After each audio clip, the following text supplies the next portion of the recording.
अस्सलाम वालेकुम। तमाम अहबाब का बहुत बहुत शुक्रिया जो यहाँ पर आए, और इनमें इन सब की बहुत सी कुर्बानियाँ हैं, जिसमें हमारे मोहब्बत भाई भी आए हैं तभी सर से, और समीर भाई हैं, सफदर भाई हैं, और बाकी तमाम अहबाब जो हैं, हाफिज़ हैतुल्लाह भाई हमारे नासरी से हैं।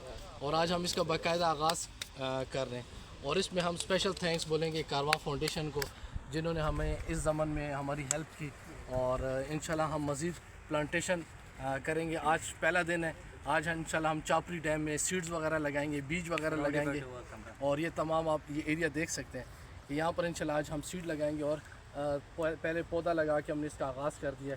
तो आज हमारा पहला दिन है, इंशाल्लाह ये काम इसी तरह चलता रहेगा, ये हमारी पूरी ज़िंदगी का हिस्सा बन गया है। ये सिर्फ इस मानसून में नहीं है, इंशाल्लाह हम पूरी उम्र के लिए ये हमने अपनी ज़िंदगी का एक हिस्सा हमने अपने आप से वादा किया कि अपने इस पूरे खटक बेल्ट को इंशाल्लाह हम सब्ज़ व शादाब बनाएंगे। यहाँ पर इंशाल्लाह वाइल्ड लाइफ आएगी, यहाँ पर टूरिज़म आएगा, और इंशाल्लाह लोगों के हालात बदलेंगे। आखिर में एक ही नारा मारते हैं, खटक बेल्ट जिंदाबाद, खटक बेल्ट जिंदाबाद, पाकिस्तान जिंदाबाद। ओके।